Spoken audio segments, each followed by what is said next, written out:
then getting into a development project right off the bat without a partner or someone who's experienced is way difficult, very difficult to do, unless you've been in other businesses and know how to run a business for 10, 20, 30 years.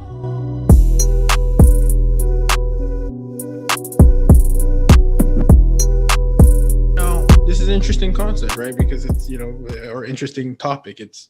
Does one right off the bat jump into multifamily, or do I evolve and graduate into it? Multifamily. If I'm listening to this right now and I'm feeling inspired by what you just said, Scott, and you ask me, hey, what do I want to do?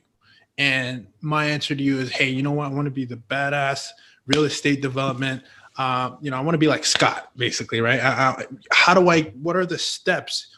You just asked me, do I start hanging out with a guy like you, or do I need to take, maybe I need to get a couple flips underneath? Like, what are your thoughts? Because I think people in the industry have different thought process. And because you've coached, I think you're more than qualified to kind of help us or help that listener who's in maybe this current thought process. The next question I ask everybody is, what are you currently doing? What is your background?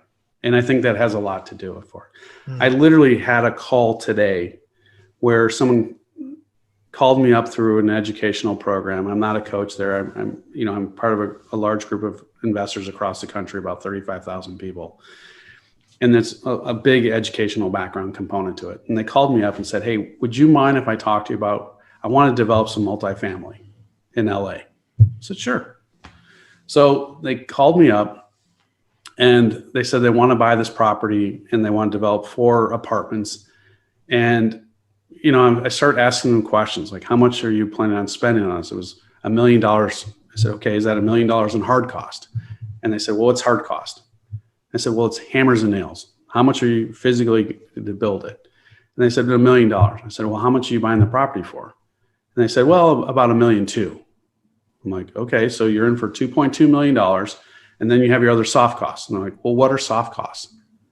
And I'm like, that's taxes, insurance, architectural, contract, all the different fees that are not associated with the interest, all those sorts of things. So I said, so easily you're going to be about $2.5 million. And they said, well, okay, sure. And I said, okay, then what are your rents going to be? So they told me it was about $17,000 a month. So $102,000. Okay. And I said, well, if your operational expenses are around 50%, that means you're bringing back around, $50,000. So if I do the math on this, your cap rate is going to be around 3%. I said, because they thought it was going to be worth $2.8 million, $3 million. So even if it was $2.8 million, they were wanting to spend $2.5 million to make $300,000. So the first thing out of my mind is that's absolutely insanity because the risk margin is not there. Absolutely. But then 2, who's going to pay $2.5 million, $3 million for 4 apartments in LA? I said, what's your background? They said, well, this is our first flip. This is our first project. So we don't really know what we're doing. We figure we have to hire an architect.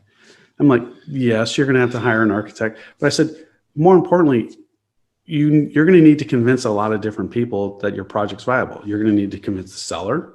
You're going to need to convince an architect. You're going to need to convince your broker, your mortgage broker, your lender, your investors, all these different things. So if you don't have that background, then getting into a development project right off the bat without a partner or someone who's experienced is way difficult, very difficult to do, unless you've been in other businesses and know how to run a business for 10, 20, 30 years.